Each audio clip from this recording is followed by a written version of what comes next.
J'étais impressionné par les policiers angolais à l'aéroport. J'étais dans la voiture d'un ami qui s'appelle, je ne peux même pas dire son nom. On nous a arrêtés, lui était dans sa voiture. Le gars, tu connais les Angolais, il n'est pas voisin, il n'est pas dans le besoin, il est dans l'opulence. Il a essayé de donner 200 ou 300 dollars. Mais il a eu un problème. Moi, j'ai dû descendre de la voiture, appeler quelqu'un pour venir me chercher. Et on est parti avec ce monsieur-là. La voiture a été stationnée.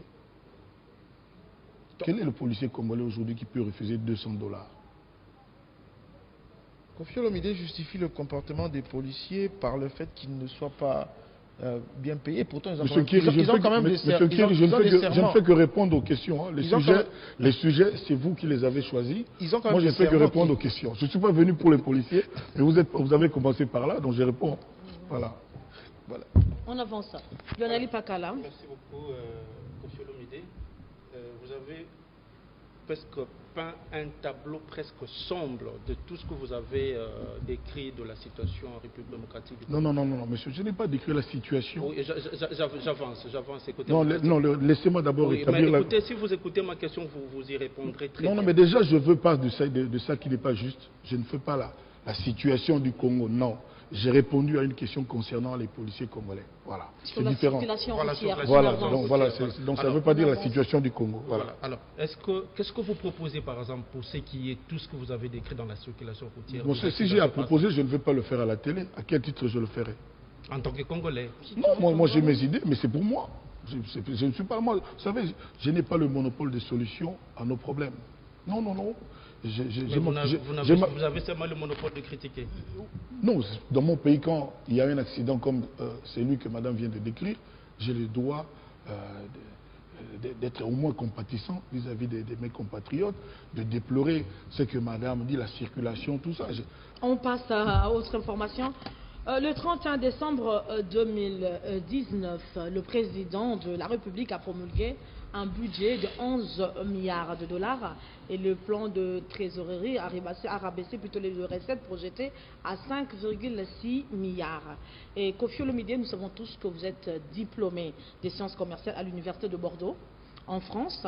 Et si je ne me trompe pas, votre mémoire de licence avait porté sur la commercialisation de produits miniers. Une chance pour le Zaïre.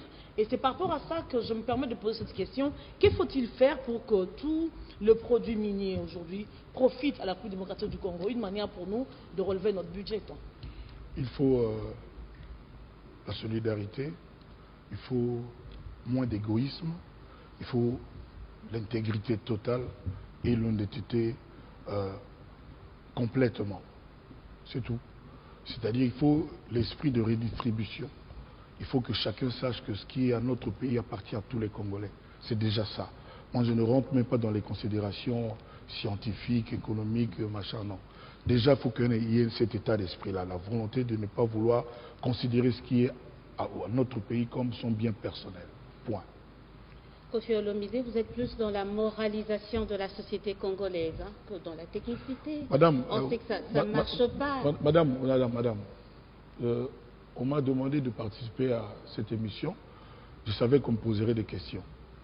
Donc quand je ne me suis pas mis, étant assis ici, je ne me suis pas mis à critiquer, à dire des choses. On ne parle pas de la critique, vous avez parlé... Laissez-moi finir ma phrase, ça s'appelle courtoisie. Donc, je dis que je ne fais que répondre aux questions qu'on me pose. Vous aurez pu commencer à me parler de la musique, du football, de ma fille, mais on a commencé par quand même. Voilà, donc ne me dites pas que Koffi, vous, non. Est-ce que vous n'avez pas l'impression qu'avec vos réponses, vous êtes plus dans la moralisation de la vie? Parce que vous dites qu'il faut de l'honnêteté, il faut la redistribution, alors qu'on sait que c'est tout ce qui ne se passe pas. Est-ce qu'il ne faudrait peut-être pas envisager des sanctions? Est-ce que, voilà, ça c'est pas une bonne option pour vous? Moi, je me méfie des catégorisations, c'est-à-dire on veut toujours donner un nom à tout. C'est-à-dire, là, vous parlez de moralisation, machin et tout. Moi, je préférerais même recourir au Larousse pour savoir exactement ce que ça veut dire. Moi, je dis simplement, ce que je dis, ce n'est pas... Je ne donne pas de leçons aux gens. Ce que je dis, c'est la moindre des choses. C'est le bon sens minimum. Voilà, moi, je suis dans le bon sens. On n'est pas dans le mauvais non plus. Hein. Non, moi, je parle de moi. Elle est pas mauvaise, je parle de moi. Je dis, dans le bon sens, c'est quoi? Les diamants du Congo, ça ne peut pas n'appartenir qu'à une seule personne. Voilà. L'honnêteté veut que ce que notre pays a, il faut que chaque Congolais ressente sa jouissance, c'est-à-dire en jouisse d'une façon ou d'une autre. Vous savez, une fois je suis rentré, je venais chez Pidoula, et puis il y a ma petite nièce. Ça va, Yobonia, tout ça. Mais nous n'aurons pas cinéma Soko. Oh, pour la nine. Oh, ils étaient devant la mabanga, la classe. Vous allez appeler ça moralisation. Moi, ça m'a fait mal. Je ne sais pas comment... Je n'ai même pas besoin de chercher à trouver un nom à ça. Je trouve que ce n'est pas correct. C'est tout. Ça fait des années que cette situation perdure, qu'il y a des gens qui se servent dans la caisse de l'État, qui se servent des mines de l'État.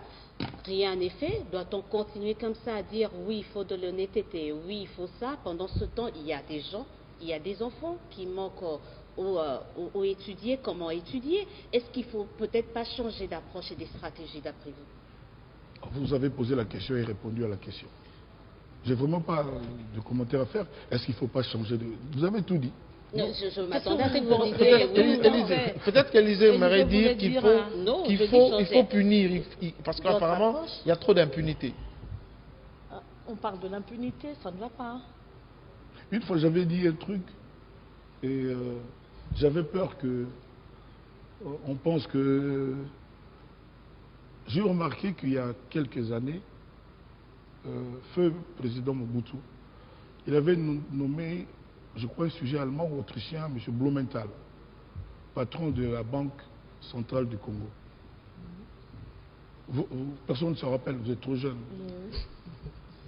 Il avait nommé à un moment donné comme patron, comme le gouverneur de la banque, M. Blumenthal, je me rappelle le nom de ce monsieur. C'était un monsieur qui connaissait le boulot, qui est venu de je ne sais où. Moi, je me demande... Et puis, quelquefois, à l'époque aussi, on apprenait que non, les soldats sont partis en Israël en formation, sont partis tel pays, tout ça. En Égypte. En Égypte. C'est-à-dire, on recourait quand même au non-congolais pour avoir des résultats. Et ça portait. C'est à l'époque où Mobutu parlait, quand on était attaqué, il faisait des parades comme ça. Je me demande, si on regarde bien cette logique, on pourrait trouver peut-être un début de solution là-bas. C'est-à-dire qu'il y a des postes clés. À mon avis, on devrait nommer des gens que pour leur intégrité, leur honnêteté. Aujourd'hui, ça ne se passe pas tout à fait comme ça. Il y a beaucoup de copinage, c'est-à-dire il y a... Ce sont des alliances aujourd'hui. Voilà, c'est-à-dire parce qu'il est bien de la famille, tout ça, du même parti. On ne tient plus compte ni de la compétence, ni de l'intégrité des gens. Et moi, je me dis, peut-être que ce serait bien que, par exemple, à la gouverneur de la banque, on met quelqu'un qui ne connaît que un Canadien, un Japonais. On va encore me couper la tête si je dis ça. Mettre le pays sous tutelle. Non. Mettre le pays sous tutelle. Non. Ça ne passera pas. Je passais les douanes en Angola. J'avais beaucoup d'argent dans mon sac.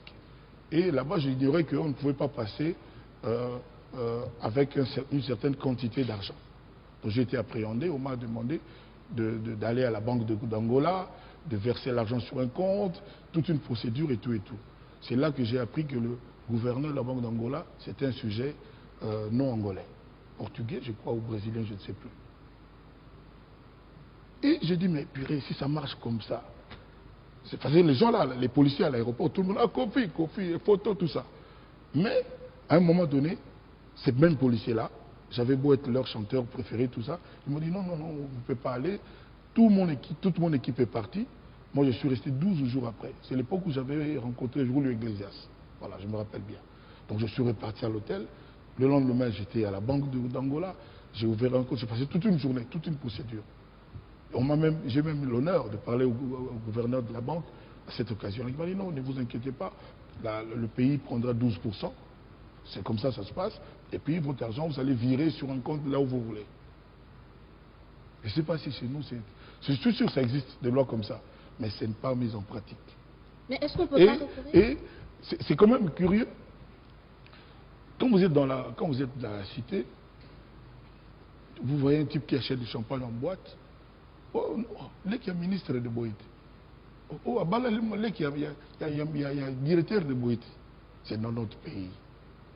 Moi, j'ai vu Strauss-Kahn avoir des problèmes parce qu'on l'avait vu monter dans une Porsche Cayenne. Porsche Cayenne, une voiture modeste, normale. Rien qu'à cause de ça, il avait eu des problèmes. Bon, je suis un peu maniaque de l'actualité, je regarde beaucoup, je suis beaucoup. Chez nous, ça n'existe pas. Il y a des gens qu'on nomme dans des postes. Au bout de 4 mois, il a déjà 5 immeubles, il a autant de voitures, etc. Moi, je ne trouve pas ça correct. Pendant ce temps, la situation des gens, de nous là, du le petit peuple oui. Qui pourtant se balade avec beaucoup d'argent en Angola. Non, je venais de travailler, madame. Moi, mon métier, c'est chanteur. Chanteur, ça dit qu'au Bali, vous vous mariez, vous allez chanter pour nous combien? Tac, tac, on discute, vous me payez. Donc vous n'êtes pas si petit que ça dans la sphère sociale congolaise. C'est moi qui parle de moi. Vous pouvez parler de moi autrement, mais moi, je parle de moi comme ça. Donc, moi, je suis chanteur, c'est-à-dire, c'est clair. C'est-à-dire, quand j'ai chanté vendredi à Saint-Valentin, les gens payent des billets ou n'ont pas payé des billets. S'ils n'ont pas payé, je ne gagne rien. S'ils ont payé, je gagne. C'est ça ma vie. Il y a des jours sans. Voilà. Donc, moi, je ne suis pas quelqu'un qui a été nommé pour servir les gens et qui a des immeubles au bout de 3 mois, qui achète des maisons partout. Je me demande, mais c'est quoi son salaire? C'est jamais connu. Nous, on connaît le salaire de Macron, 21 000 € par mois. Le président Macron Emmanuel. Je peux me tromper d'un ou de 2 000 €, mais c'est à peu près ça. C'est connu. Et chez nous, Koffi Olomide dit tout sauf dire que le changement de stratégie serait contrôler ceux qui gèrent l'appareil de l'État, comment ils s'enrichissent, et à la limite, aujourd'hui, à la limite, par exemple, punir ceux qui volent. Koffi Olomide dit tout sans vouloir dire qu'il faut sanctionner. Sanction, là. mais madame tout à l'heure a parlé de changement de stratégie. C'est déjà bien. Oui, il faut changer de stratégie. Mais maintenant, la stratégie... Maintenant, encore une fois, il n'y a pas que moi qui possède donc, la potion magique, la recette miracle, pour que ça change.